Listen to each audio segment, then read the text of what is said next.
아저씨, 안 돼요! 뛰어내리지 마세요! 비명에 가까운 소녀의 절규가 11월의 차가운 빗줄기를 찢으며 마포대교를 울렸습니다. 칠흑 같은 어둠 아래 난간을 움켜쥔 남자의 손마디는 핏기가 사라져 하얗게 굳어 있었어요. 불과 일주일 전까지 3천억 원 대그룹을 호령하던 회장. 부와 명예의 정점에 섰던 그가 지금 삶의 끄트머리에서 흔들리고 있었습니다. 남자가 몸을 내던지려던 순간 등 뒤에서 작은 손이 그의 팔을 붙잡았습니다. 흠뻑 젖은 9살 쌍둥이였어요. 아저씨, 이거요. 우리 생일에도 못 먹은 건데, 이거 줄 테니까, 제발 그러지 마세요. 아이의 손에는 체온에 녹아 흐물거린 초콜릿이 들려 있었습니다. 그 순간 난간에 기대선 남자의 어깨가 부서지듯 흔들렸어요. 3천억을 움켜쥐고도 울지 않던 사람이 11살 아이가 내민 1,000원짜리 초콜릿 앞에서 무너져 버린 겁니다. 남자는 그 자리에서 무릎을 꿇고 오열했습니다. 빗물인지 눈물인지 모를 것들이 얼굴을 타고 흐르고 있었죠. 대체 도혁에게 무슨 일이 있었던 걸까요? 왜 그는 단 일주일 만에 모든 것을 잃고 여기까지 오게 된 걸까요? 사연 시작 전 구독과 좋아요 한 번씩 눌러주시고 지금 어디서 듣고 계신지 댓글로 남겨주세요. 그곳에 따뜻한 행복과 좋은 일들이 가득 찾아가기를 진심으로 응원하겠습니다. 밤 11시가 넘은 시각이었습니다. 마포대교 위로 차가운 바람이 불어왔어요. 한강 위에는 유람선 불빛이 천천히 흘러가고 있었고 다리 난간에는 자살 예방 문구가 적힌 노란 팻말이 줄지어 서 있었습니다. 그 팻말 바로 옆 난간 바깥쪽에 한 남자가 서 있었어요. 도혁이었습니다. 47살. 일주일 전까지만 해도 3천억 원대 자산을 가진 그룹의 회장이었죠. 그러나 지금 그의 모습은 전혀 달랐습니다. 고급 코트는 여기저기 구겨져 있었고 얼굴은 며칠째 잠을 자지 못한 사람처럼 창백했어요. 눈 밑에는 검은 그림자가 내려앉아 있었고 수염도 제대로 깎지 않아 거칠게 자라 있었습니다. 도혁은 난간을 등지고 서서 발 뒤꿈치만 철제 난간에 걸치고 있었어요. 손으로는 뒤쪽 난간을 잡고 있었지만 그 손에는 힘이 거의 들어가 있지 않았습니다. 그의 시선은 아래로 향해 있었어요. 검은 강물이 천천히 흐르고 있었습니다. 불빛이 물 위에서 부서지며 일렁거렸지만 그에게는 그저 끝없이 깊은 어둠으로만 보였습니다. 주머니에서 휴대폰을 꺼냈습니다. 화면에는 뉴스 알림이 쉴 새 없이 쏟아지고 있었어요. 횡령 의혹, 배임 혐의, 비자금 조성. 모든 헤드라인에 그의 이름 석자가 박혀 있었습니다. 댓글 창에는 욕설과 조롱이 넘쳐났어요. 어제까지 고개를 숙이며 인사하던 사람들이 이제는 그를 범죄자 취급하고 있었죠. 도혁은 휴대폰을 한참 동안 들여다봤습니다. 손가락이 미세하게 떨렸어요. 그리고 천천히 팔을 뻗어 휴대폰을 강물 쪽으로 던졌습니다. 검은 물체가 호를 그리며 날아갔고 작은 물보라와 함께 사라졌어요. 마지막으로 남은 연결고리가 끊어지는 순간이었습니다. 이제 남은 건 아무것도 없었어요. 가족도 친구도 회사도. 집은 압수수색 중이었고 아는 사람들은 전화를 받지 않았습니다. 은행 계좌는 동결되었고 카드도 막혔어요. 일주일 전만 해도 손가락 하나로 수백억 원을 움직이던 사람이 지금은 커피 한 잔 살 돈도 없었습니다. 도혁은 눈을 감았어요. 머릿속에 여러 장면들이 스쳐 지나갔습니다. 처음 회사를 맡았을 때의 설렘, 직원들 앞에서 연설하던 날의 긴장감, 해외 출장에서 계약을 따냈을 때의 기쁨. 그 모든 것이 이제는 한낱 신기루처럼 느껴졌어요. 손에 쥐었다고 생각했던 것들이 사실은 처음부터 없었던 것일지도 모른다는 생각이 들었습니다. 난간을 잡은 손에서 힘이 조금씩 빠져나갔어요. 바람이 불어와 코트 자락을 흔들었습니다.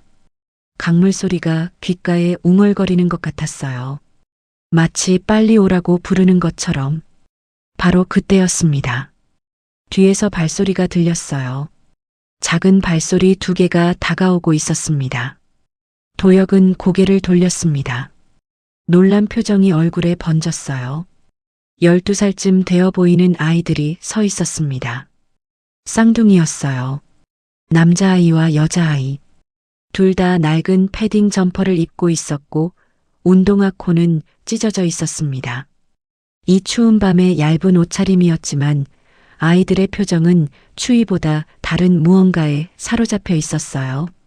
여자아이가 먼저 말을 꺼냈습니다. 아저씨, 거기 위험해요. 목소리가 떨리지 않았어요. 무서워하는 기색도 없었습니다. 오히려 길 잃은 강아지를 발견한 사람처럼 조심스럽고 진지한 눈빛이었죠. 도혁은 얼어붙은 채 그 아이를 바라봤습니다. 너희는 뭐야? 왜 이 시간에 여기 있어? 목소리가 갈라졌어요. 며칠 동안 제대로 말을 하지 않아서 목이 잠겨 있었습니다. 남자아이가 대답했습니다. 할머니 심부름 왔다가요. 아저씨가 서 있는 거 봤어요. 아이들은 주머니에서 무언가를 꺼냈습니다. 초콜릿이었어요. 그런데 녹아서 흐물거리고 있었습니다. 포장지 안에서 초콜릿이 반쯤 녹아 찐득하게 뭉쳐 있었어요. 아마 체온 때문이었을 겁니다. 아이들이 주머니에 오래 넣고 다녔던 모양이었죠. 여자아이인 지민이 녹은 초콜릿을 내밀었습니다. 이거요. 우리 생일에도 못 먹은 거예요. 아저씨 드릴게요. 도혁은 말문이 막혔습니다. 생일에도 못 먹은 초콜릿. 아이들에게 그것은 얼마나 소중한 것이었을까요? 그런 걸 처음 보는 사람에게 내밀다니. 그것도 다리 난간에 서 있는 낯선 어른에게. 지민이 한 발 더 다가왔어요. 무서워하지 않았습니다. 마치 다친 새를 구하려는 아이처럼 조심스럽게, 하지만 포기하지 않는 눈빛으로 다가왔죠. 도혁의 코끝이 시큰해졌습니다. 목 안쪽이 뜨거워지는 것을 느꼈어요. 아저씨, 내려와요. 남자아이 지우가 말했습니다. 목소리는 작았지만 단단했어요. 그리고 도혁의 코트 소매를 잡아당겼습니다. 힘은 약했어요. 12살 아이의 힘으로 어른을 끌어당길 수는 없었죠. 그러나 지우는 놓지 않았습니다. 작은 손가락이 코트 천을 꽉 움켜쥐고 있었어요. 도혁의 눈에서 뜨거운 것이 흘러내렸습니다. 눈물인지 스스로도 몰랐어요. 지난 일주일 동안 한 번도 울지 않았습니다. 분노도 슬픔도 두려움도 모두 꽁꽁 얼어붙어 있었거든요. 그런데 이 작은 손 하나에, 녹아버린 초콜릿 하나에 얼어붙었던 무언가가 깨지기 시작했습니다. 무릎에서 힘이 빠졌어요. 다리가 풀리면서 몸이 앞으로 기울었습니다. 난간 안쪽으로 넘어졌어요. 아스팔트 바닥에 무릎을 꿇고 주저앉았습니다. 거친 숨이 터져나왔어요. 어깨가 들썩거렸습니다. 쌍둥이는 그를 놓지 않았어요. 지우는 여전히 소매를 잡고 있었고 지민은 그의 옆에 쪼그리고 앉았습니다. 그리고 녹은 초콜릿을 그의 손에 쥐어줬어요. 찐득한 감촉이 손바닥에 느껴졌습니다. 따뜻했어요. 아이의 체온이 배어 있었습니다. 셋은 한동안 말없이 그 자리에 있었습니다. 마포대교 가로등 불빛이 차갑게 내려앉았고 멀리서 차 지나가는 소리가 들렸어요. 바람이 여전히 불었지만 도혁은 더 이상 춥지 않았습니다. 얼마나 지났을까요? 멀리서 경찰차 사이렌 소리가 희미하게 들려왔습니다. 누군가 신고를 한 모양이었어요. 도혁은 손에 쥔 초콜릿을 내려다봤습니다. 녹아서 손가락 사이로 흘러내리고 있었어요. 형체도 없이 녹아버린 초콜릿. 그러나 그것은 분명히 무언가를 붙잡아주고 있었습니다. 지민이 그의 곁에 바짝 붙어 앉았어요. 지우도 반대편에 앉았습니다. 두 아이는 아무 말도 하지 않았어요. 그저 옆에 있었습니다. 낯선 어른 곁에 이 차가운 밤에 두 아이가 앉아 있었습니다. 도혁은 아이들을 바라봤어요. 질문이 머릿속에 떠올랐습니다. 이 아이들의 부모는 어디에 있는지, 왜 이 늦은 시간에 다리 위를 걷고 있었는지, 할머니와는 어떤 상황인지. 그러나 입 밖으로 나오지 않았어요. 물어볼 기력도 자격도 없는 것 같았습니다. 대신 한 가지만 물었습니다. 왜 나한테 이렇게 해주는 거야? 지민이 고개를 갸웃거렸어요. 그리고 당연하다는 듯이 대답했습니다. 아저씨 눈이 슬퍼 보였어요. 할머니가 그랬거든요. 슬픈 사람한테는 먼저 손 내밀어야 한다고. 도혁은 대답하지 못했습니다. 그저 고개를 숙이고 눈을 감았어요. 가슴 한가운데가 뜨겁게 저려왔습니다. 이 밤이 끝나면 그의 삶은 완전히 달라질 것이었습니다. 어디로 가야 할지, 무엇을 해야 할지 아무것도 정해진 것이 없었어요. 그러나 한 가지는 분명했습니다. 오늘 밤 그는 살아남았습니다. 녹아버린 초콜릿 하나와 낯선 아이들의 작은 손 덕분에. 그리고 그는 아직 몰랐습니다. 이 두 아이가 건넨 초콜릿 하나가 앞으로 펼쳐질 모든 것의 시작이라는 것을, 진실을 향한 긴 여정이 바로 이 밤 이 자리에서 시작되고 있다는 것을. 경찰서에서 밤을 보냈습니다. 다리 위에서 신고를 받고 출동한 경찰이 도혁을 데려갔어요. 조사라기보다는 보호 조치에 가까웠습니다. 신원을 확인하고 간단한 질문을 하고 정신건강 상담 연락처가 적힌 종이를 건네줬어요. 도혁은 그 종이를 받아 주머니에 넣었습니다. 읽어볼 생각은 없었어요. 새벽 5시쯤 풀려났습니다. 경찰서 현관문을 나서자 차가운 공기가 얼굴을 때렸어요. 하늘은 아직 어두웠고 가로등 불빛만 희미하게 길을 비추고 있었습니다. 도혁은 멍하니 서서 주위를 둘러봤어요. 갈 곳이 없었습니다. 집은 압수수색 중이었어요. 어제 형사들이 들이닥쳐 서류와 컴퓨터를 가져갔습니다. 설령 들어갈 수 있다 해도 그곳에 돌아가고 싶지 않았어요. 호텔에 묵으려 해도 카드가 막혀 있었습니다. 아는 사람에게 연락해 볼까 생각했지만 전화기는 이미 강물 속이었죠. 도혁은 코트 주머니에 손을 넣었습니다. 손가락에 무언가가 만져졌어요. 초콜릿 포장지였습니다. 어젯밤 아이들이 준 그 녹은 초콜릿. 포장지가 찐득하게 손에 달라붙었어요. 펼쳐보니 안쪽에 뭔가 적혀 있었습니다. 주소였어요. 삐뚤빼뚤한 글씨로 적힌 주소. 아마 아이들 중 하나가 적어둔 것 같았습니다. 한참을 망설였어요. 처음 보는 아이들 집에 찾아가는 게 맞는 건지. 그러나 다른 선택지가 없었습니다. 도혁은 천천히 걸음을 옮겼어요. 버스를 탈 돈이 없어서 걸었습니다. 2시간 넘게 걸었어요. 날이 밝아오기 시작할 무렵 서울 변두리의 낡은 동네에 도착했습니다. 재개발을 앞둔 지역인지 빈집이 많았어요. 남아있는 집들도 대부분 허름했습니다. 좁은 골목을 따라 들어가니 판잣집들이 모여있는 마을이 나왔어요. 주소를 확인하며 걸었습니다. 골목 끝에 작은 집이 있었어요. 대문이라고 할 것도 없이 나무 판자 몇 개를 이어붙인 문이었습니다. 마당에는 빈 페트병과 종이 박스가 쌓여 있었어요. 도혁이 문 앞에서 망설이고 있을 때 골목 반대편에서 사람이 나타났습니다. 리어카를 끌고 오는 할머니였어요. 이른이 넘어 보였습니다. 허리가 약간 굽어 있었고 손에는 헌 장갑을 끼고 있었어요. 리어카에는 폐지가 가득 실려 있었습니다. 할머니는 도혁을 보고 멈춰 섰어요. 놀라는 기색은 없었습니다. 오히려 기다리고 있었다는 듯이 고개를 끄덕였어요. 지우 지민이가 말했어. 다리에서 아저씨 만났다고 목소리가 낮고 차분했습니다. 도혁은 아무 말도 하지 못했어요. 할머니는 리어카를 마당 한쪽에 세우고 나무 문을 열었습니다. 들어와. 밖에 서 있으면 춥잖아. 집 안은 좁았습니다. 방 하나에 작은 부엌이 붙어 있는 구조였어요.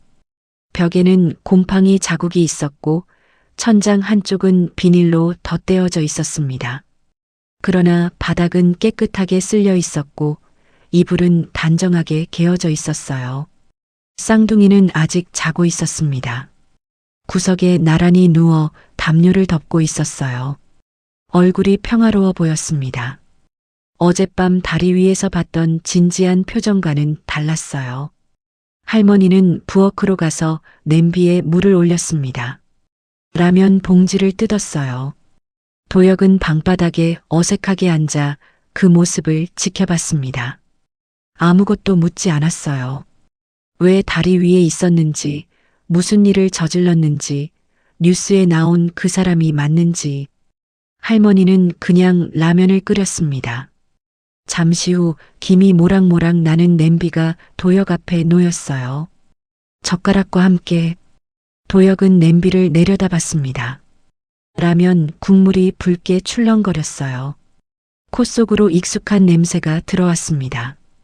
그 순간 배고픔이 밀려왔어요. 지난 며칠 동안 제대로 먹지 못했다는 것을 그제야 깨달았습니다. 첫 젓가락을 들었을 때 손이 떨렸어요. 면을 입에 넣었습니다. 삼키기가 힘들었어요. 목이 메었기 때문이었습니다. 국물을 한 모금 마시자 눈시울이 뜨거워졌습니다. 눈물이 날 것 같아서 고개를 숙였어요. 할머니는 옆에 앉아 아무 말 없이 기다렸습니다. 재촉하지도 위로하지도 않았어요. 그저 거기 있었습니다. 도혁은 천천히 라면을 먹었어요. 눈물이 국물에 떨어지는지 짠맛이 더해지는 것 같았습니다. 라면을 다 먹었을 때 쌍둥이가 일어났습니다. 지민이 먼저 눈을 떴어요. 도혁을 보자 환하게 웃었습니다. 아저씨 왔어요. 당연하다는 듯이 마치 오래전부터 알던 사람처럼. 지우도 일어나 눈을 비볐어요. 찢어진 가방을 메고 낡은 교복을 꺼내 입기 시작했습니다.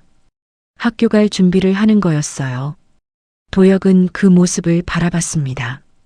머릿속에 자신이 운영하던 회사의 장학재단이 떠올랐어요. 서류상으로만 존재하던 그 재단. 직원들에게 맡기고 제대로 확인해 본 적이 없었습니다. 실제로 혜택을 받은 아이가 몇 명이나 될까? 이 아이들 같은 형편의 아이들에게 장학금이 제대로 갔을까? 생각해 본 적이 없었어요. 가슴 한구석이 뜨끔거렸습니다. 아이들이 나가고 할머니가 옷가지를 하나 꺼내왔어요. 낡은 추리닝이었습니다. 회색 바탕에 무릎 부분이 달아 있었어요. 우리 영감 거야. 3년 전에 갔어. 코트 입고 다니면 눈에 띄니까 이거 입어. 도혁은 추리닝을 받아들었습니다.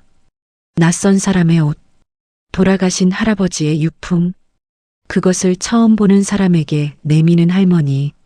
목이 막혔어요. 감사하다는 말이 나오지 않았습니다. 대신 고개를 깊이 숙였어요. 오후가 되자 할머니가 말했습니다.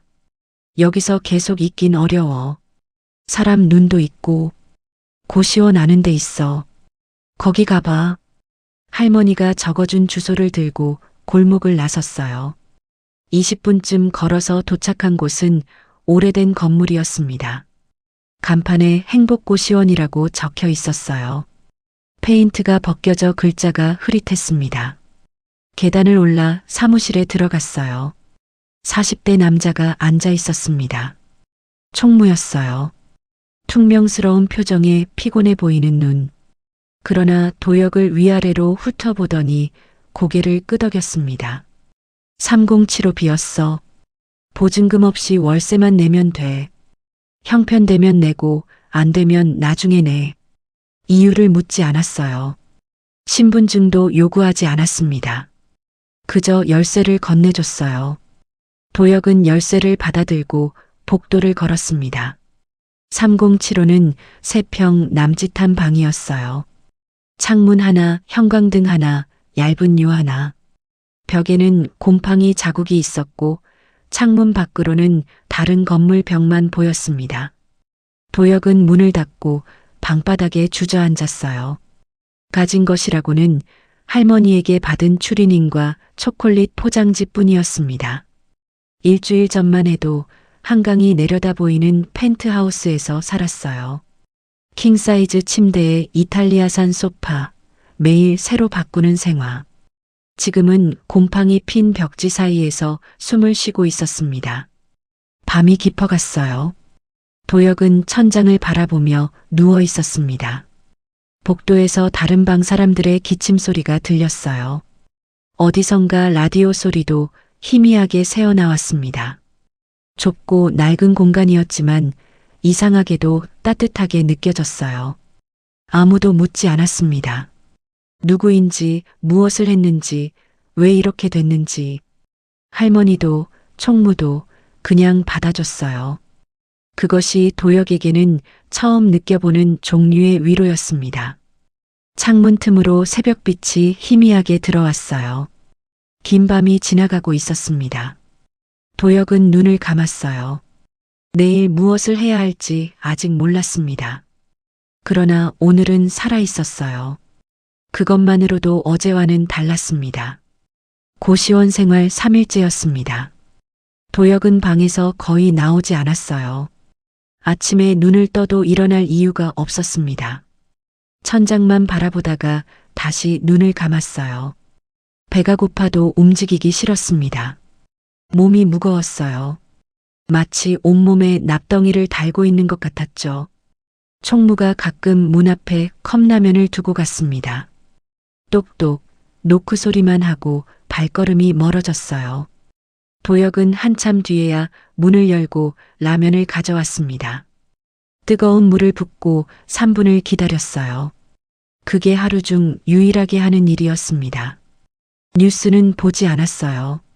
볼 방법도 없었지만 보고 싶지도 않았습니다. 자신에 대해 어떤 말들이 오가는지 상상만 해도 숨이 막혔어요. 세상과 단절된 채로 좁은 방 안에 웅크리고 있었습니다. 나흘째 아침이었어요. 도혁이 평소처럼 누워있을 때 복도에서 발소리가 들렸습니다. 총무의 걸음걸이가 아니었어요. 가볍고 빠른 발소리, 여자의 구두 소리 같았습니다. 발소리가 307호 앞에서 멈췄어요. 똑똑, 노크 소리가 났습니다. 도혁은 움직이지 않았어요. 총무라면 라면을 두고 갔을 텐데 문 앞에서 기다리는 기척이었습니다. 신도혁 회장님 맞으시죠? 낯선 목소리였습니다. 여자 목소리. 회장님이라는 호칭이 어색하게 들렸어요. 도혁은 천천히 일어났습니다. 조심스럽게 문을 열었어요. 문 앞에 30 초반의 여자가 서 있었습니다. 단정한 정장 차림에 짧은 머리. 얼굴은 긴장한 기색이 역력했어요. 손에는 낡은 수첩 하나를 들고 있었습니다. 갈색 가죽 표지가 달아서 빛이 발해 있었어요. 오율이라고 합니다. 회장님 회사 내부 감사팀에서 일했었어요. 도혁은 그녀를 기억하지 못했어요. 직원이 3,000명이 넘었으니까요. 말단 직원의 얼굴까지 기억하는 건 불가능했습니다. 그러나 유리의 표정에는 도혁을 아는 사람의 복잡한 감정이 담겨 있었어요. 들어와도 될까요? 드릴 말씀이 있어서요. 방 안은 비좁았습니다. 유리는 문 바로 앞에 쪼그리고 앉았어요.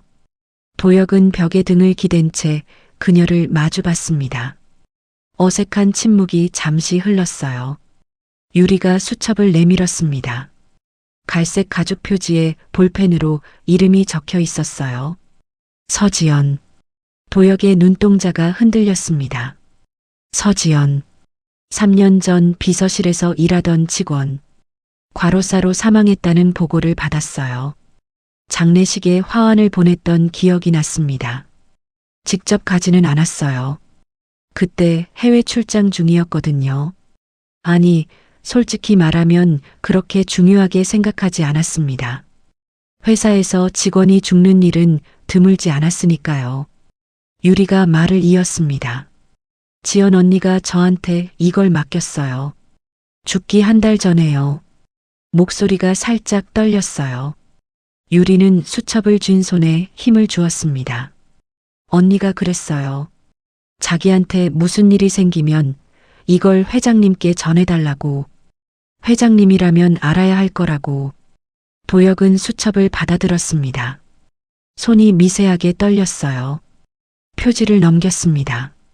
첫 페이지부터 빼곡한 글씨가 가득했어요. 날짜, 금액, 이름, 계좌번호. 깨알같이 적힌 숫자들과 메모들. 지연이 직접 쓴 글씨였습니다. 한 장 한 장 넘길 때마다 낯익은 이름들이 눈에 들어왔어요. 이사진, 임원진, 그리고 장성도. 도혁의 친형 이름이었습니다. 도혁의 얼굴이 굳어졌어요. 손가락에 힘이 들어갔습니다. 이게 뭐야? 저도 자세히는 몰라요. 언니가 자세한 설명은 안 해줬어요. 그냥 중요한 거라고만 했어요. 유리의 목소리가 가라앉았습니다. 3년 동안 숨기고 있었어요. 무서웠거든요. 언니가 죽고 나서 저도 이상한 일이 있었어요. 누가 미행하는 것 같기도 하고. 그래서 꺼내지 못했어요. 도혁은 계속 수첩을 넘겼습니다. 마지막 페이지에 가까워지자 글씨가 점점 흐트러져 있었어요. 피곤했던 건지 급했던 건지. 그리고 맨 마지막 페이지에 메모가 있었습니다. 볼펜으로 진하게 눌러 쓴 글씨였어요. 회장님은 모르실 수 있습니다. 하지만 누군가는 알아야 합니다. 도혁의 손이 멈췄습니다. 심장이 세게 뛰었어요. 지연은 자신을 믿었습니다. 죽는 순간까지도 자신에게 진실을 전하려고 했어요. 그런데 그 진실은 3년 동안 어둠 속에 묻혀 있었습니다. 수첩만 있는 게 아니에요. 유리가 말했습니다. USB도 있어요. 자료가 더 들어있대요. 근데 그건 언니 집에 있어요. 아직 정리 안 된 언니 방에. 유리는 주소를 적은 종이를 내밀었습니다. 그리고 자리에서 일어났어요. 전 여기까지예요. 더는 못 도와드려요. 솔직히 무서워요. 유리의 손이 떨리고 있었습니다. 눈가가 붉어져 있었어요. 3년 동안 이 비밀을 혼자 안고 있었을 그녀의 무게가 느껴졌습니다. 근데 뉴스 보고 결심했어요.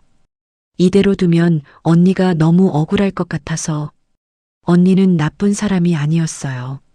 그냥 진실을 찾으려고 했을 뿐인데. 유리는 문을 열고 나갔습니다. 구두 소리가 복도를 따라 멀어졌어요.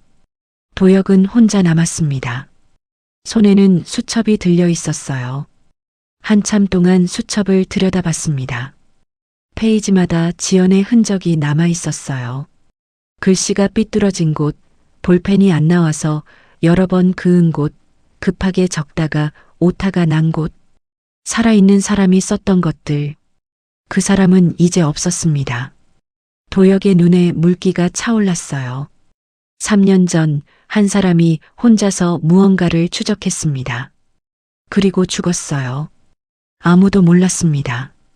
회사에서는 과로사로 처리했고 장례식에 화환 하나 보내고 끝이었죠. 도혁 자신도 그녀의 이름조차 제대로 기억하지 못했습니다. 분노인지 죄책감인지 알 수 없는 감정이 가슴 안에서 치밀어 올랐어요. 주먹을 쥐었습니다. 손톱이 손바닥에 파고들었어요. 창밖으로 오후 햇살이 들어왔습니다. 3일 동안 누워만 있던 방이 다르게 보였어요. 도혁은 수첩을 품에 넣고 자리에서 일어났습니다. 처음으로 방 밖으로 나가고 싶어졌어요. 지연이 남긴 것들을 찾아야 했습니다. 그녀가 왜 죽었는지, 무엇을 알았는지, 3년 전 묻혔던 진실이 이제 다시 꿈틀거리기 시작했습니다. 다음 날 아침, 도혁은 고시원을 나섰습니다. 유리가 적어준 주소를 손에 쥐고 있었어요. 지연의 집. 3년 동안 그대로 남아있다는 그곳에 USB가 있었습니다. 버스를 타야 했어요. 주머니에 손을 넣었습니다. 총무가 어제 문 앞에 두고 간 봉투가 있었어요. 안에 10,000원짜리 한 장이 들어 있었습니다. 언제 갚아도 된다는 메모와 함께 도혁은 그 돈으로 버스에 올랐어요. 40분쯤 걸려서 도착한 곳은 오래된 오피스텔이었습니다. 외벽 타일이 군데군데 떨어져 있었고 현관 유리문에는 금이 가 있었어요. 관리인에게 말해서 지연의 방 호수를 알아냈습니다. 어머니가 돌아가신 뒤로 아무도 찾지 않는다고 했어요. 월세는 자동이체로 계속 빠지고 있었습니다. 5층 508호. 문 앞에 서자 가슴이 이상하게 무거워졌어요. 비밀번호는 유리가 알려줬습니다. 지연 생일이라고 했어요. 숫자를 누르자 찰칵 소리와 함께 문이 열렸습니다. 방 안에 들어서는 순간 시간이 멈춘 것 같았어요. 3년 전 그대로였습니다. 책상 위에는 서류가 쌓여 있었고 침대에는 이불이 개어져 있었어요.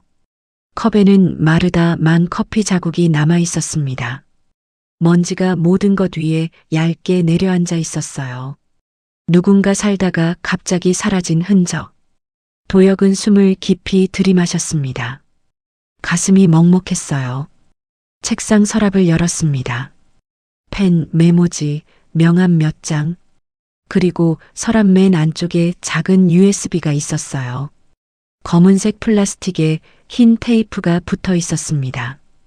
테이프 위에 날짜가 적혀 있었어요.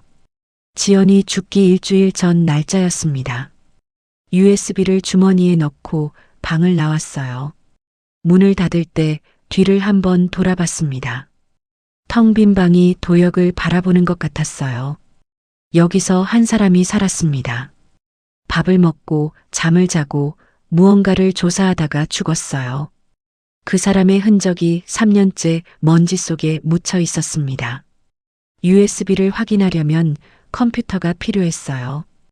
고시원 방에는 없었습니다. PC방에 가자니 눈에 띌 것 같았어요. 고민하고 있을 때 휴대폰이 울렸습니다. 유리였어요. 경찰서에서 풀려날 때 연락처를 받아둔 게 있었거든요. 만나실 분이 있어요. 도움이 될 거예요. 유리가 알려준 장소는 을지로 지하상가 끝에 있는 카페였습니다. 오래된 지하상가라 형광등 불빛이 칙칙했어요. 상점 대부분이 문을 닫은 상태였습니다. 골목을 따라 한참을 걸어 들어가니 작은 카페가 나왔어요. 간판도 제대로 없는 아는 사람만 오는 것 같은 곳이었습니다. 문을 열고 들어가자 커피 향이 코를 찔렀어요. 카페 안에는 손님이 2명뿐이었습니다. 구석 테이블에 남자가 앉아 있었어요. 40 초반쯤 되어 보였습니다.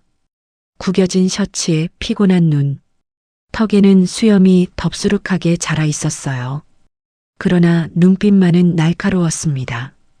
유리가 일어나 도혁을 맞았어요. 그리고 그 남자를 소개했습니다.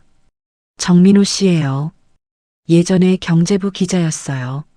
민호는 자리에서 일어나지 않았습니다. 도혁을 아래 위로 훑어봤어요. 경계하는 눈빛이었습니다. 도혁도 그를 마주봤어요. 어색한 긴장감이 흘렀습니다. 앉으시죠. 민호가 턱으로 맞은편 의자를 가리켰어요. 도혁이 앉자 민호가 먼저 말을 꺼냈습니다. 신도혁 회장, 뉴스에서 많이 봤습니다. 근데 직접 보니까 뉴스랑은 좀 다르네요. 비꼬는 투였어요. 도혁은 대꾸하지 않았습니다. 민호가 커피를 한 모금 마시고 말을 이었어요. 3년 전에 장성도 관련 기사 쓰려다가 잘렸어요. 증거가 부족하다고. 근데 진짜 이유는 위에서 압력이 들어왔기 때문이죠. 민호의 목소리에 쓴맛이 배어 있었습니다. 3년 동안 삭히고 있던 분노가 느껴졌어요. 지금은 유튜브에서 탐사보도 채널 해요. 구독자 얼마 안 되지만. 그래도 하고 싶은 말은 할 수 있으니까. 도혁은 주머니에서 수첩을 꺼냈습니다. 테이블 위에 올려놓았어요. 민호의 눈이 커졌습니다. 수첩을 집어들고 페이지를 넘기기 시작했어요. 넘기는 속도가 점점 빨라졌습니다. 표정이 변했어요. 놀라움, 흥분, 그리고 확신. 이거 어디서 났어요? 서지연이라는 직원이 남긴 거예요. 3년 전에 죽은. 민호가 고개를 들었습니다. 눈빛이 달라져 있었어요. 서지연. 그 이름 알아요. 3년 전 내가 쫓던 건하고 연결돼요. 이게 있었으면 그때 기사 썼을 텐데. 도혁은 USB도 꺼냈습니다. 테이블 위에 나란히 놓았어요. 민호가 USB를 집어들었습니다. 이건 뭐예요? 지연 집에서 찾았어요. 아직 안 열어봤어요. 컴퓨터가 없어서. 민호가 가방에서 낡은 노트북을 꺼냈습니다. 전원을 켜고 USB를 꽂았어요. 세 사람이 화면 앞에 모였습니다. 도혁의 심장이 빠르게 뛰었어요. 폴더가 열렸습니다. 파일이 수십 개였어요. 엑셀 문서, 워드 파일, 이미지 캡처, 녹취록. 민호가 파일을 하나씩 열어봤습니다. 내부 회계 자료, 이메일 화면 캡처, 회의록 사본. 점점 눈이 커졌어요. 이건 진짜 백이네요. 이 정도면 기사 10개는 나와요. 그러나 문제가 있었습니다. 일부 파일이 암호화되어 있었어요. 클릭해도 열리지 않았습니다. 비밀번호를 요구하는 창만 떴어요. 암호가 뭔지 알아요? 도혁은 고개를 저었습니다. 지연이 무슨 암호를 썼는지 알 방법이 없었어요. 민호가 잠시 생각하더니 말했습니다. 아는 사람 있어요. 보안 전문가. 이런 거 푸는데 귀신이에요. 연락해 볼게요. 유리가 끼어들었습니다. 저도 회사 내부 사정은 좀 알아요. 어디서 뭘 찾아야 하는지. 민호가 도혁을 봤습니다. 아까보다 눈빛이 부드러워져 있었어요. 경계가 조금 풀린 것 같았습니다. 근데 하나 물어볼게요. 왜 이러는 거예요? 도망가면 되잖아요. 돈 숨겨둔 거 있을 거 아니에요. 도혁은 한참 대답하지 않았습니다. 커피잔을 내려다봤어요. 검은 액체에 자신의 얼굴이 일그러져 비쳤습니다. 없어요. 진짜 없어요. 그리고 도망가고 싶지 않아요. 잠시 침묵이 흘렀어요. 도혁이 다시 입을 열었습니다. 지연이라는 사람이 죽으면서까지 남긴 게 이거예요. 3년 동안 아무도 몰랐어요. 나도 몰랐고 그냥 묻어버리긴 싫어요. 민호가 고개를 끄덕였습니다. 뭔가 통한 듯한 표정이었어요. 알겠어요. 일단 같이 해보죠. 셋은 카페에서 밤늦게까지 머리를 맞댔습니다. 유리는 회사 내부 구조와 인맥을 알고 있었어요. 민호는 취재 경험과 정보망이 있었습니다. 도혁은 회사 시스템과 의사결정 과정을 알았어요. 각자 조각을 가지고 있었지만 아직 전체 그림은 보이지 않았습니다. 밤 11시가 넘어서 카페를 나왔어요. 지하상가는 텅 비어 있었습니다. 형광등 몇 개만 깜빡거리고 있었어요. 도혁은 계단을 올라 지상으로 나왔습니다. 서울의 야경이 눈앞에 펼쳐졌어요. 높은 빌딩들이 불을 밝히고 있었습니다. 위로는 마천루가 솟아 있었어요. 그리고 진실은 지하에서 준비되고 있었습니다. 높은 곳에서 숨긴 것들이 낮은 곳에서 드러나려 하고 있었어요. 도혁은 주머니에서 수첩을 꺼내 한 번 더 만져봤습니다. 지연이 남긴 펜 자국이 손끝에 느껴졌어요. 아직 갈 길이 멀었습니다. 그러나 오늘 처음으로 혼자가 아니라는 생각이 들었어요. 이틀 뒤 민호가 연락을 해왔습니다. 보안 전문가를 만날 수 있다고 했어요. 약속 장소는 성수동의 작은 공유 오피스였습니다. 낡은 공장 건물을 개조한 곳이었어요. 외벽에는 낙서가 가득했고 계단에는 페인트가 벗겨져 있었습니다. 3층 구석방 문을 열자 여자가 앉아 있었어요. 30대 후반쯤 되어 보였습니다. 짧은 머리에 검은 티셔츠, 손목에는 시계가 3개나 차 있었어요. 모니터 세대가 책상 위에 나란히 놓여 있었고 키보드 2개를 번갈아 두드리고 있었습니다. 한서진이었습니다. 민호가 소개했어요. 예전에 대기업 보안팀장 했던 사람이에요. 내부 고발했다가 업계에서 쫓겨났죠. 서진은 고개도 들지 않고 말했습니다. 쫓겨났다기보다 나왔다고 해주세요. 더러워서 못 있겠더라고요. 목소리가 담담했어요. 감정이 실려 있지 않았습니다. 그냥 사실을 말하는 투였죠. 도혁은 그녀 앞에 USB를 내려놓았습니다. 서진이 그제야 고개를 들었어요. USB를 집어들고 이리저리 살펴봤습니다. 암호화된 파일이 있어요. 열어볼 수 있을까요? 서진이 USB를 컴퓨터에 꽂았습니다. 화면에 폴더가 떴어요. 암호화된 파일 몇 개를 클릭해 봤습니다. 눈을 가늘게 뜨고 화면을 들여다봤어요. 일주일 정도 걸릴 것 같네요. 꽤 단단하게 잠겨 있어요. 도혁의 표정이 굳어졌습니다. 일주일. 그 사이에 무슨 일이 벌어질지 알 수 없었어요. 서진이 그 표정을 읽었는지 덧붙였습니다. 급하면 다른 방법이 있긴 해요. 원본 자료를 구하면 돼요. 민호가 끼어들었습니다. 원본이요? 이건 사본이에요. 어딘가에 원본이 있을 거예요. 원본이 있으면 암호 풀 필요도 없고 증거로서 가치도 더 높아요. 도혁은 생각에 잠겼습니다. 원본. 지연이 회사에서 자료를 빼돌렸다면 원본은 아직 회사에 있을 가능성이 높았어요. 문제는 그 자료가 어디 있느냐는 것이었습니다. 유리에게 연락했습니다. 회사 내부 구조를 아는 사람은 그녀뿐이었어요. 유리는 잠시 생각하더니 대답했습니다. 본사 빌딩 27층에 보안문서실이 있어요. 민감한 자료는 전부 거기 보관돼요. 아마 거기 있을 거예요. 27층 보안문서실. 도혁은 그 장소를 알고 있었어요. 회장이었을 때도 자주 가지 않던 곳이었습니다. 출입 권한이 까다로웠거든요. 지금은 쫓겨난 몸이니 정문도 통과하기 어려웠어요. 민호가 방법을 찾아냈습니다. 야간 청소업체 위장이었어요. 청소업체 직원으로 들어가서 27층까지 올라가는 거였죠. 유리가 내부 출입 동선과 순찰 시간을 알려줬습니다. 위험했어요. 들키면 끝이었습니다. 그러나 다른 방법이 없었어요. 잠입 전날 밤이었습니다. 도혁은 고시원으로 돌아왔어요.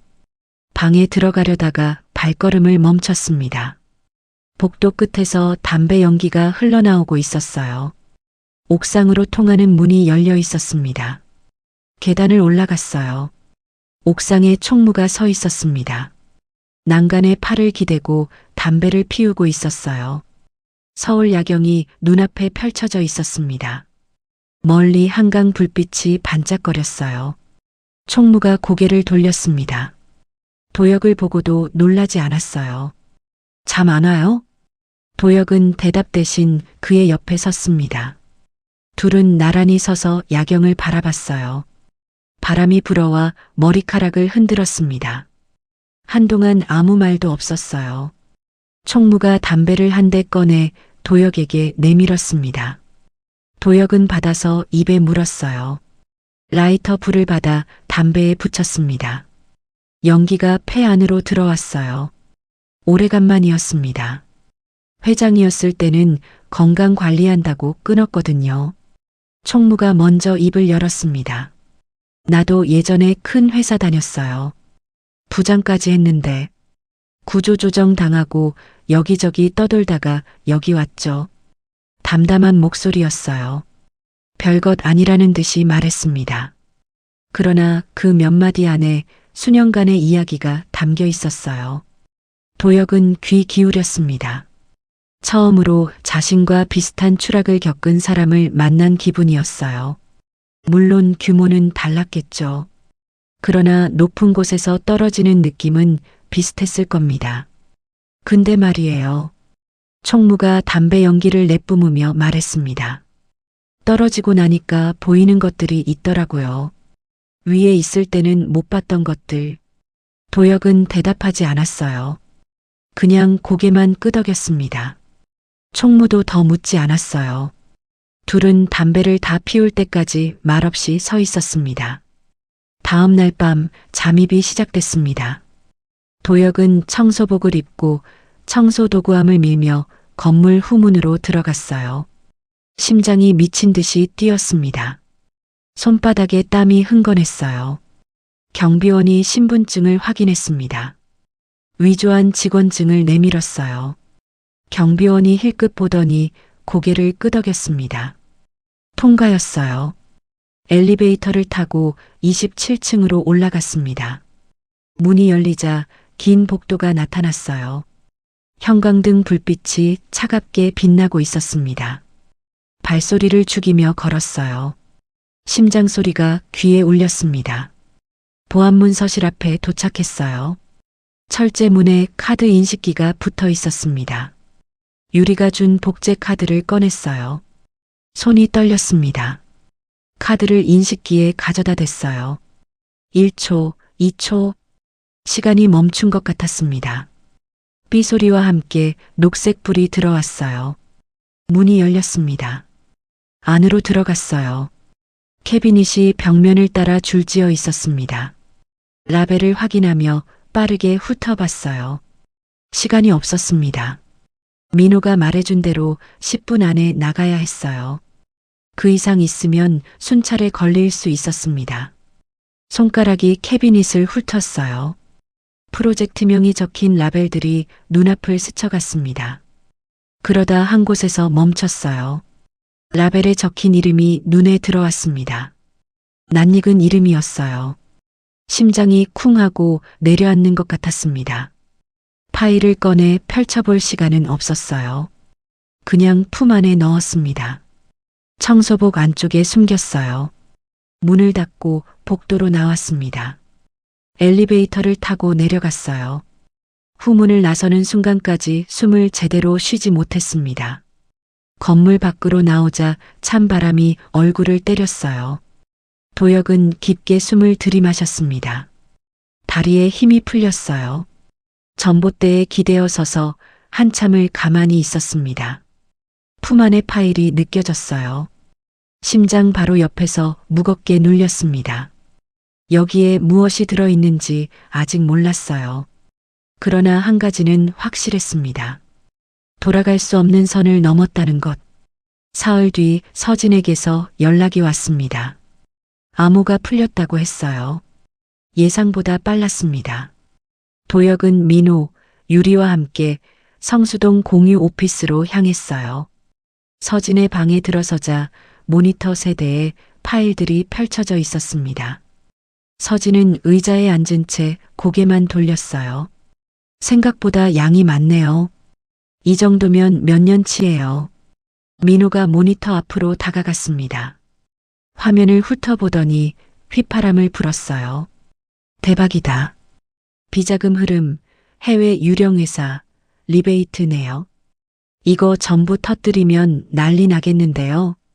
유리도 옆에서 화면을 봤습니다. 낯익은 이름들이 보였어요. 임원진, 협력업체 대표, 정치인.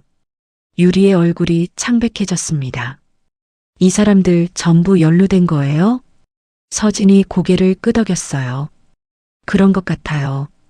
꽤 조직적으로 움직였네요. 도혁은 말없이 화면을 바라봤습니다. 숫자들이 눈앞에서 춤을 추는 것 같았어요. 수십억, 수백억 단위의 금액이 오갔습니다. 자신이 회장으로 있을 때 벌어진 일들이었어요. 민호가 파일 하나를 클릭했습니다. 결제 서류 사본이 화면에 떴어요. 도혁의 눈이 한 곳에 멈췄습니다. 서류 하단에 찍힌 도장, 자신의 신도혁? 이건 뭐예요? 민호가 물었습니다. 도혁은 대답하지 못했어요. 입이 굳어버린 것 같았습니다. 서류를 자세히 봤어요. 날짜, 금액, 거래처, 기억나지 않았습니다. 매일 수십 건씩 올라오는 결제 서류 중 하나였을 거예요.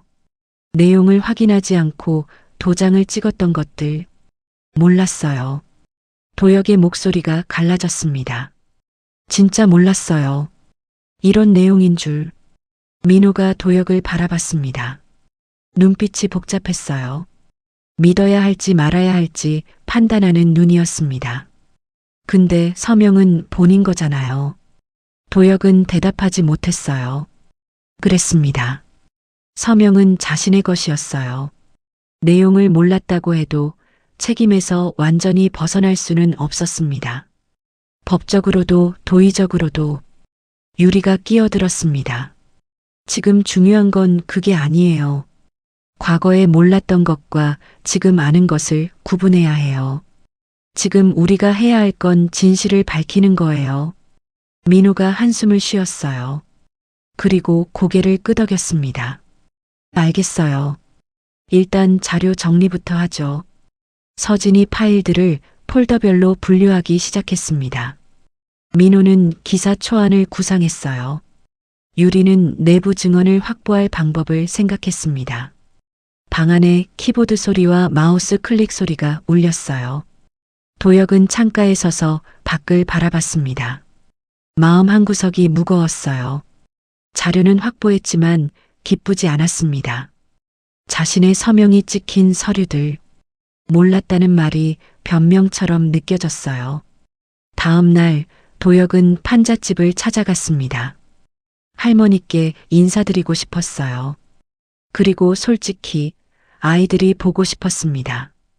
이상한 일이었어요. 한 달 전만 해도 몰랐던 사람들인데 지금은 그들의 얼굴이 떠오르면 마음이 편해졌습니다. 골목을 들어서는데 익숙한 목소리가 들렸어요. 웃음소리였습니다. 지우와 지민이 골목에서 공을 차고 있었어요. 낡은 축구공이 이리저리 굴러다녔습니다. 지민이 먼저 도혁을 발견했어요. 눈이 커지더니 뛰어왔습니다. 아저씨 왔어요.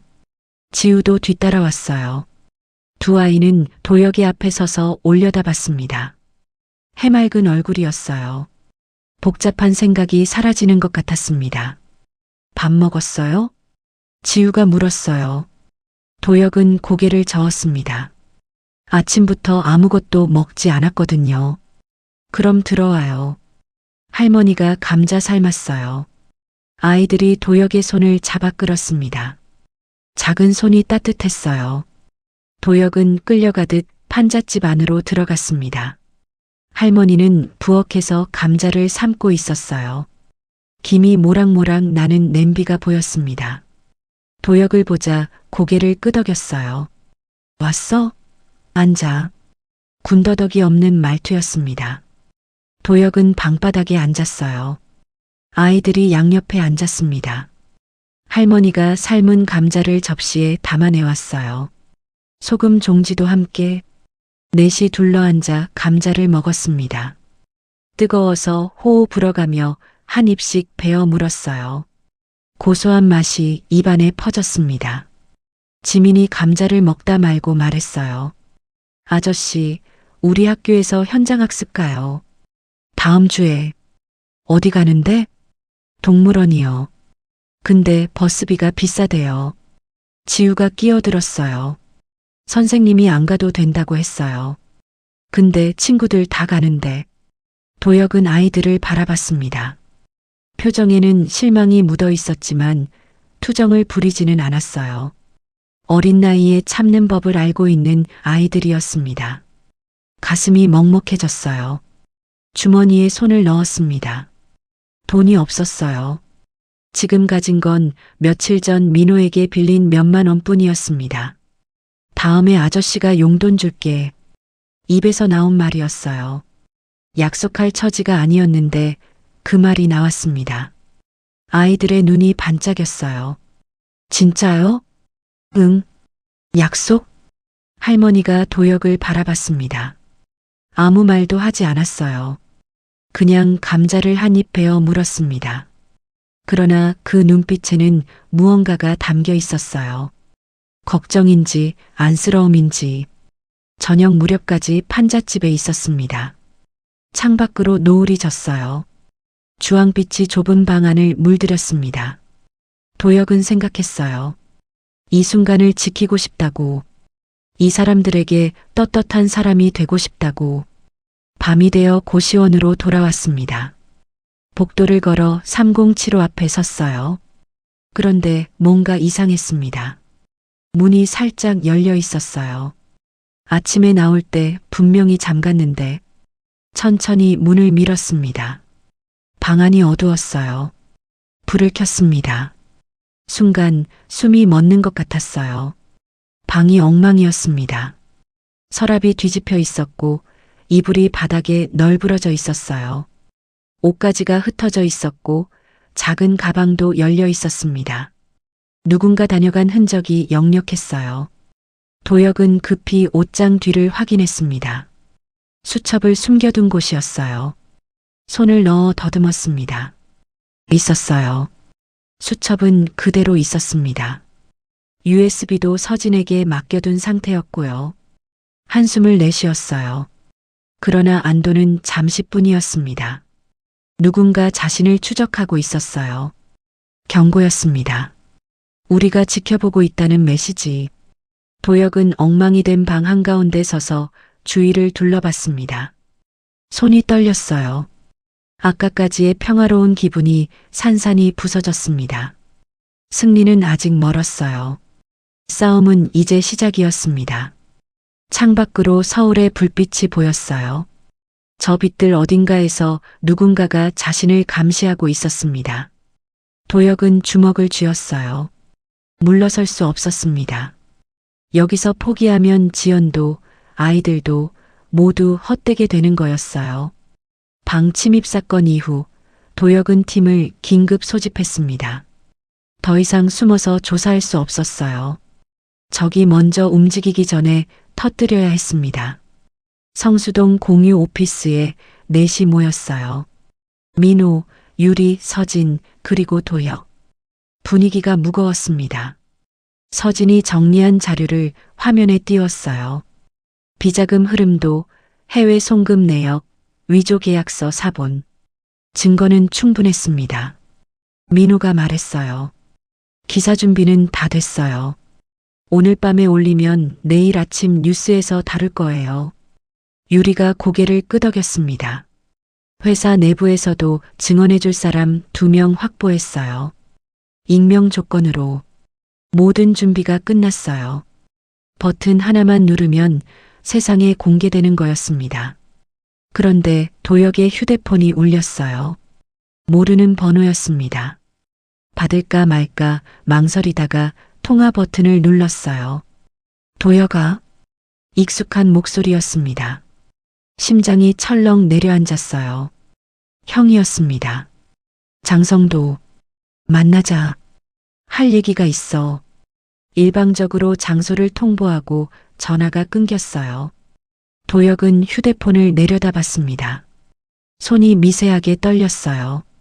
민호가 물었습니다. 누구예요? 형이요. 만나자고 하네요. 방 안에 침묵이 흘렀어요. 유리가 걱정스러운 눈으로 도혁을 봤습니다. 안 가는 게 좋지 않을까요? 무슨 짓을 할지 몰라요. 도혁은 고개를 저었어요. 가볼게요. 뭘 제안하려는 건지 알아야 해요. 1시간 뒤 도혁은 강남의 한 호텔 라운지에 있었습니다. 창밖으로 서울 야경이 내려다 보였어요. 반짝이는 불빛들. 한 달 전만 해도 저 불빛들 중 하나가 자신의 것이었습니다. 성도가 들어왔어요. 검은 코트에 잘 다림질된 셔츠. 여전히 깔끔한 차림이었습니다. 머리카락 한 올 흐트러짐 없이 정돈되어 있었어요.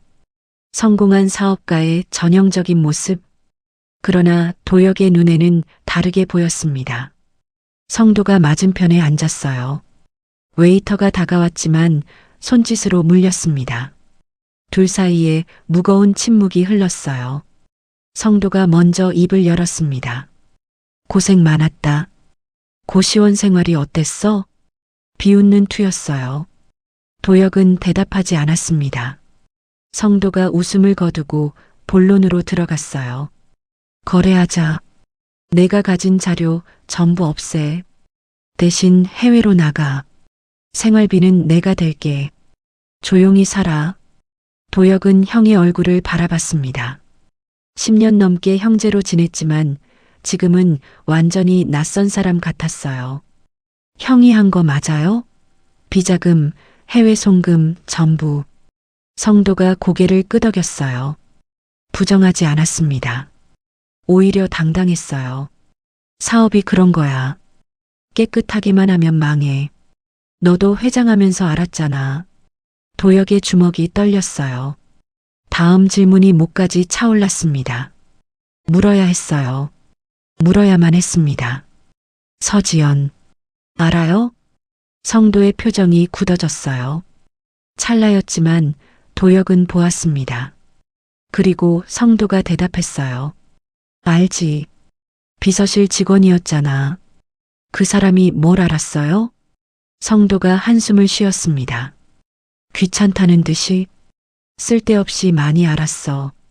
조용히 있으면 됐는데 자꾸 캐고 다녔지.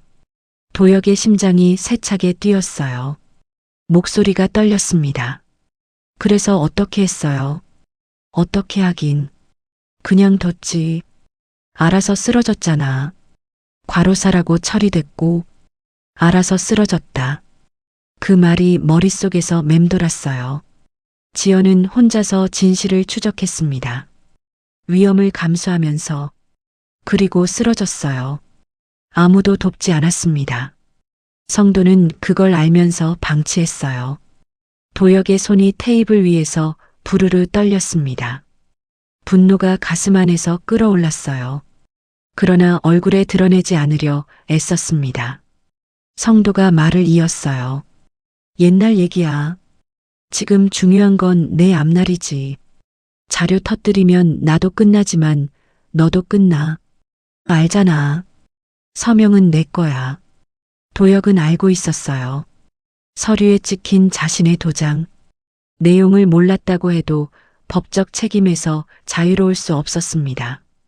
감옥 갈 각오 됐어? 성도가 물었습니다. 눈빛이 차가웠어요. 협박이 아니라 사실을 말하는 것처럼. 같이 망하자는 거야? 그게 무슨 의미가 있어? 조용히 넘어가면 둘 다 사는 거야. 도혁은 대답하지 않았어요. 창밖을 바라봤습니다. 서울의 불빛이 흐릿하게 보였어요. 눈에 물기가 차올랐기 때문이었습니다.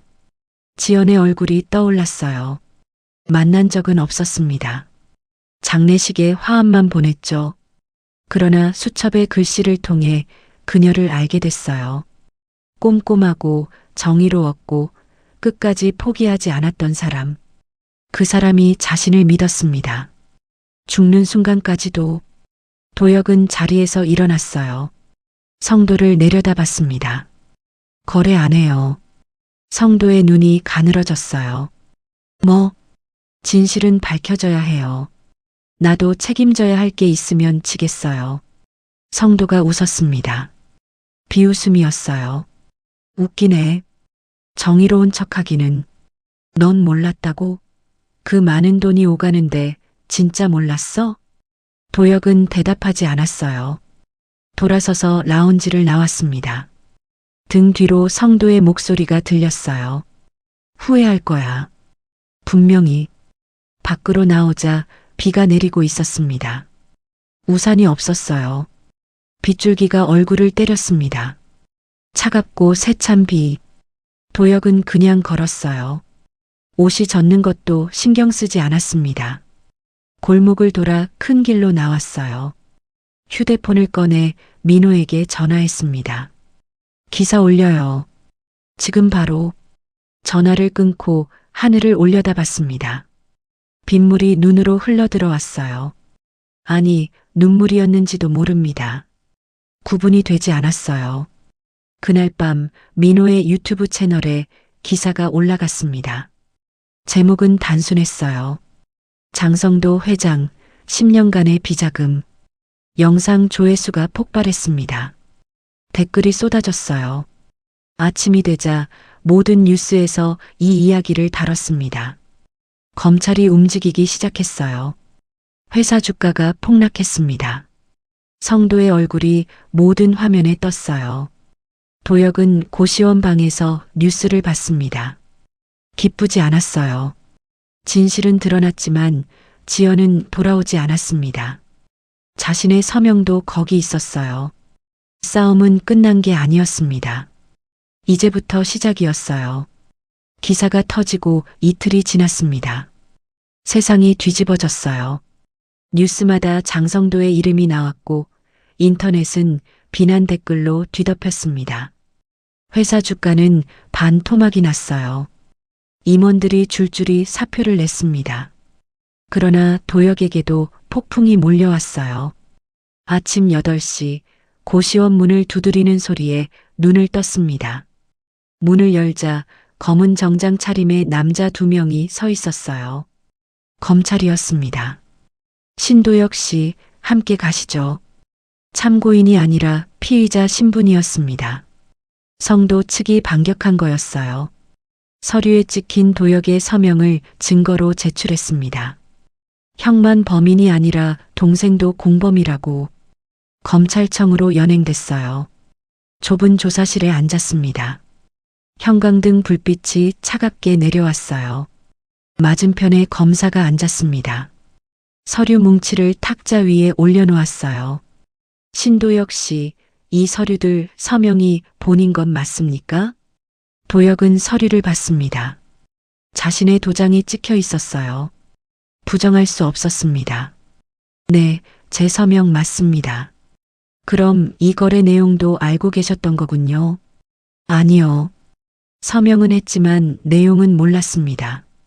검사의 눈썹이 올라갔어요. 믿지 않는 표정이었습니다. 매일 수십 건씩 결제했습니다. 전부 확인할 수 없었어요. 담당 임원을 믿었습니다. 그 담당 임원이 형님이었죠? 도혁은 대답하지 못했어요. 그랬습니다. 성도가 관리하는 부서에서 올라온 서류들이었어요. 형을 믿었습니다. 의심하지 않았어요. 그게 죄라면 죄였습니다. 조사는 12시간 동안 계속됐어요. 같은 질문이 반복됐습니다.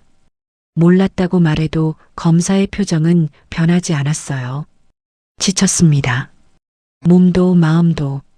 밤 8시가 넘어서 풀려났어요. 그러나 끝이 아니었습니다. 기소될 가능성이 높다고 했어요. 재판을 받아야 할 수도 있다고. 검찰청을 나서자 기자들이 몰려들었습니다. 카메라 플래시가 터졌어요. 마이크가 얼굴 앞으로 들이밀어졌습니다. 신도혁 씨, 형과 공모한 거 아닙니까? 얼마나 빼돌렸습니까? 국민 앞에 할 말 없습니까?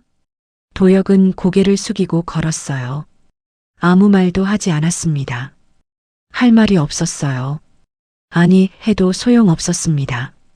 이미 사람들 머릿속에서 그는 범죄자였어요. 택시를 타고 고시원으로 돌아왔습니다. 휴대폰을 확인했어요. 부재중 전화가 수십 통이었습니다. 대부분 모르는 번호. 기자들이겠죠. 그러나 유리와 서진에게서는 연락이 없었어요. 유리에게 먼저 전화했습니다. 신호가 갔어요. 한참 만에 받았습니다. 유리 씨, 저예요. 전화기 너머로 한숨소리가 들렸어요. 회장님, 죄송해요. 더 이상 함께 못할 것 같아요. 목소리가 떨렸습니다. 울먹이는 것 같았어요. 회사에서 압박이 들어왔어요. 저까지 엮이면 안 된대요. 가족도 있고. 정말 죄송해요. 전화가 끊겼습니다. 도혁은 휴대폰을 내려다봤어요. 손에 힘이 빠졌습니다. 서진에게도 연락했어요. 서진은 짧게 말했습니다. 저도 조심해야 할 것 같아요. 수사가 어디까지 번질지 모르니까. 미안해요. 이해했어요. 그들에게도 삶이 있었습니다. 도역 때문에 망가질 수는 없었죠. 원망할 수 없었어요. 그러나 가슴이 텅 비는 느낌이었습니다. 민호에게 전화했어요. 민호는 받았습니다. 봤어요, 뉴스. 개들이 양쪽 다 물어뜯네요. 지친 목소리였어요. 민호의 채널에도 악플이 쏟아지고 있었습니다. 신도역 편 들어준 기자라고, 똑같은 범죄자 아니냐고, 미안해요. 민호 씨까지 욕먹게 해서, 됐어요. 각오하고 시작한 거예요. 민호는 여전히 함께한다고 했어요. 그러나 목소리에 힘이 없었습니다. 그도 지쳐 있었어요. 전화를 끊고 방 안을 둘러봤습니다. 3평짜리 좁은 공간, 곰팡이 핀 벽지, 얇은 이불. 일주일 전까지 동료라고 생각했던 사람들이 하나둘 떠났어요. 이제 남은 건 이 방뿐이었습니다. 인터넷 뉴스를 열었어요. 자신의 이름이 검색어 상위에 있었습니다. 기사 제목들이 눈에 들어왔어요. 형제끼리 책임 떠넘기기. 둘 다 감옥 가야. 신도역도 공범. 댓글은 읽지 않았어요. 읽을 필요가 없었습니다. 뭐가 쓰여 있는지 뻔했으니까요. 노크 소리가 들렸어요. 문을 열자 총무가 서 있었습니다. 손에 비닐봉지를 들고 있었어요. 저녁 먹었어요? 도역은 고개를 저었습니다. 아침부터 아무것도 먹지 않았어요. 검찰청에서 준 물 한 잔이 전부였습니다. 총무가 비닐봉지를 내밀었어요. 안에 삼각김밥 2개와 우유 1개가 들어 있었습니다. 편의점 봉지였어요. 뉴스 봤어요. 총무가 말했습니다. 도역은 몸이 굳어졌어요. 뭐라고 할까? 비난할까? 경멸할까? 근데 네가 그렇게 나쁜 놈 같지는 않더라고. 예상 밖의 말이었어요. 도역은 총무를 바라봤습니다. 총무의 표정은 평소와 다르지 않았어요. 퉁명스럽지만 따뜻한 눈. 일단 먹어요. 굶으면 안 돼요. 총무는 그 말만 하고 돌아갔어요. 발소리가 복도를 따라 멀어졌습니다. 도역은 비닐봉지를 들고 방 안으로 들어왔어요. 문을 닫았습니다. 불도 켜지 않고 바닥에 주저앉았어요. 어둠 속에서 비닐봉지를 무릎 위에 올려놓았습니다. 삼각김밥 포장을 뜯었어요. 손가락이 떨렸습니다. 한 입 베어 물었어요. 씹는데 턱이 떨렸습니다. 삼키기가 힘들었어요. 눈에서 물이 흘러내렸습니다. 멈출 수가 없었어요. 어깨가 들썩거렸습니다. 소리 없이 울었어요. 삼각김밥을 손에 쥔 채로 어두운 방 안에서 혼자서 모든 것이 무너졌습니다. 명예도, 돈도, 동료도.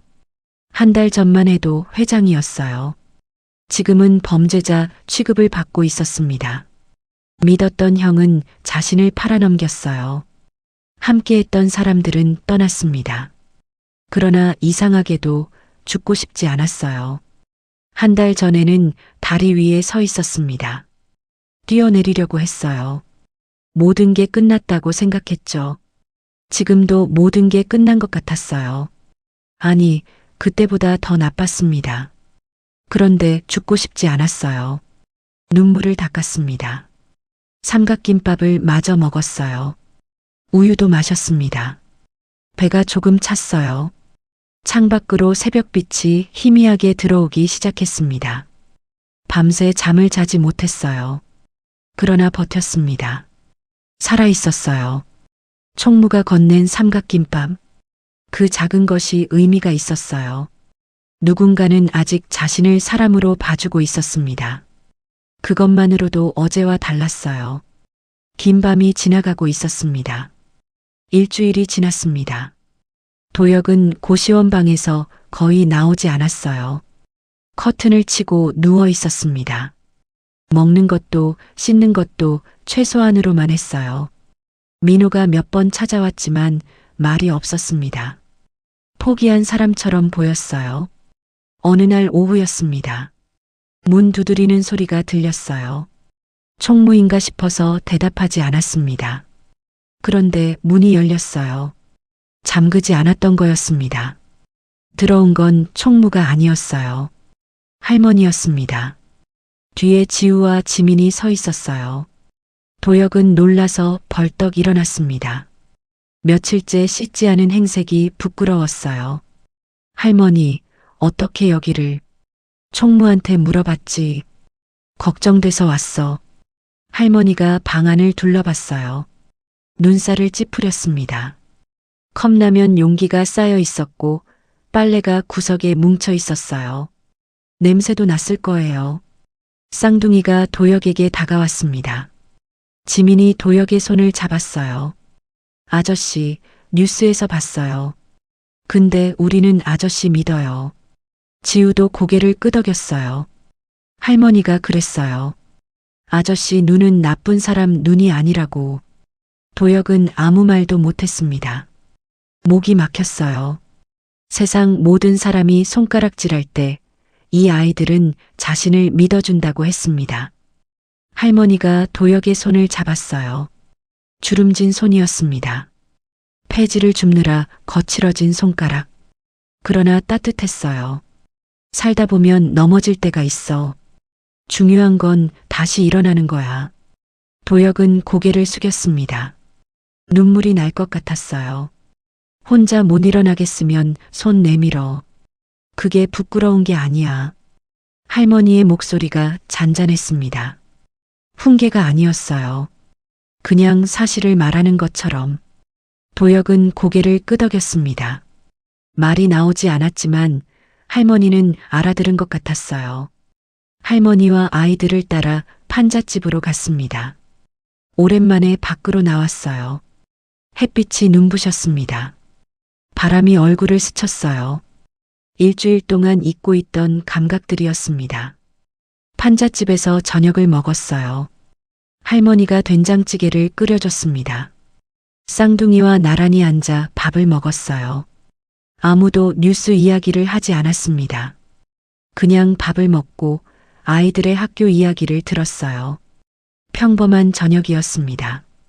그런데 그게 위로가 됐어요. 밥을 먹고 나서 도혁은 수첩을 다시 꺼냈습니다. 품에 넣고 다니던 지연의 수첩. 이미 수십 번 봤지만 다시 한번 펼쳤어요. 마지막 페이지를 넘겼습니다. 그런데 뭔가 이상했어요. 마지막 페이지 뒷면에 뭔가 있었습니다. 전에는 보지 못했던 거였어요. 어두운 방에서만 봐서 몰랐던 것 같았습니다. 연필로 연하게 쓴 글씨가 있었어요. 눈을 가늘게 뜨고 들여다봤습니다. 날짜와 장소였어요. 그리고 한 줄. 원본은 여기에. 심장이 뛰었습니다.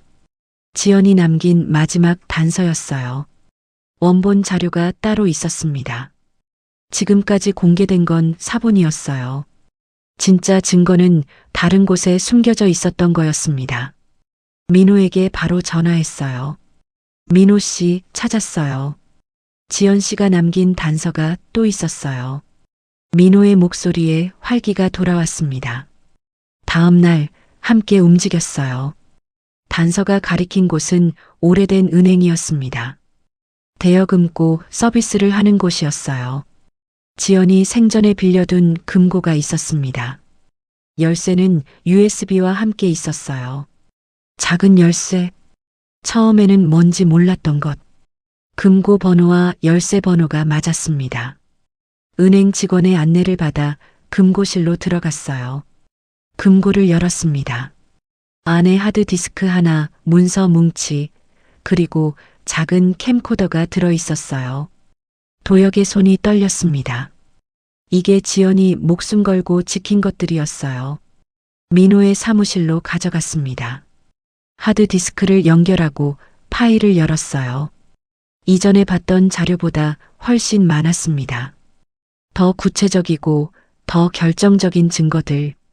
성도의 친필 메모까지 있었어요. 그러나 진짜 충격은 캠코더 영상이었습니다. 재생 버튼을 눌렀어요.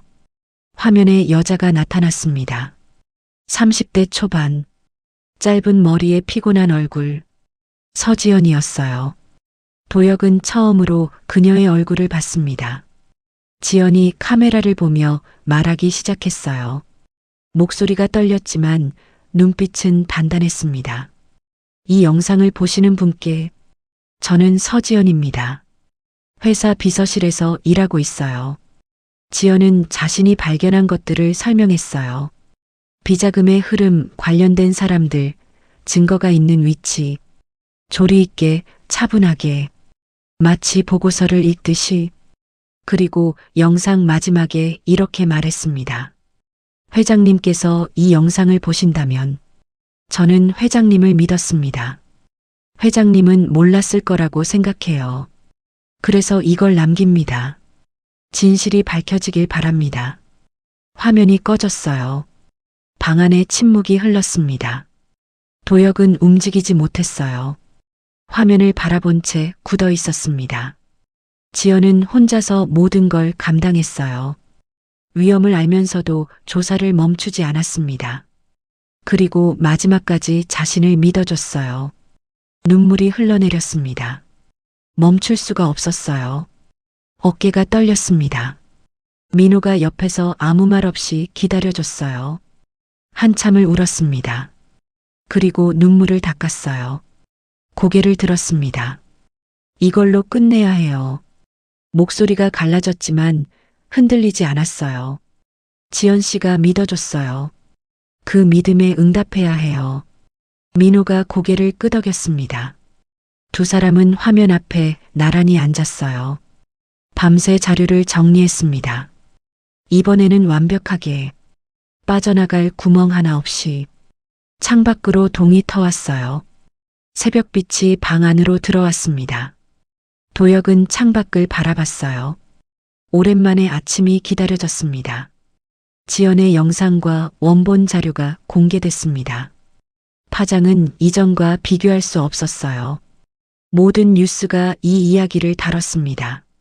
증거가 너무 명확했어요. 빠져나갈 구멍이 없었습니다. 국회에서 청문회가 열렸어요. 도혁도 증인으로 출석했습니다. 성도도 나왔어요.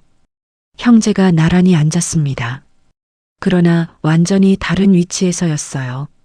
청문회장은 카메라로 가득했습니다. 의원들이 질문을 쏟아냈어요. 성도는 처음에는 버텼습니다. 모른다고, 조작이라고. 그러나 영상이 재생되자 표정이 굳어졌어요. 지연의 목소리가 청문회장에 울려 퍼졌습니다. 장성도 전무님이 직접 지시했습니다. 저는 그 현장에 있었습니다. 녹취록도 공개됐어요. 성도의 육성이 담긴 파일. 더 이상 부정할 수 없었습니다. 성도는 고개를 숙였어요. 그러나 끝까지 사과하지 않았습니다. 도혁에게도 질문이 쏟아졌어요. 몰랐느냐고, 방조한 것 아니냐고. 도혁은 솔직하게 대답했습니다. 서명은 제가 했습니다. 내용을 확인하지 않은 건 제 잘못입니다. 책임을 지겠습니다. 변명하지 않았어요. 숨기지도 않았습니다. 그 태도가 오히려 인상을 남겼어요. 일부 의원들이 고개를 끄덕였습니다. 청문회가 끝나고 이틀 뒤였어요. 성도가 인천공항에서 체포됐습니다. 해외 도주를 시도하다 붙잡힌 거였어요. 뉴스에 영상이 나왔습니다. VIP 전용 통로에서 수갑을 찬 채 끌려 나오는 성도의 모습. 일반 승객들과 철저히 분리된 특권층 통로. 그곳에서 그는 끝이 났어요.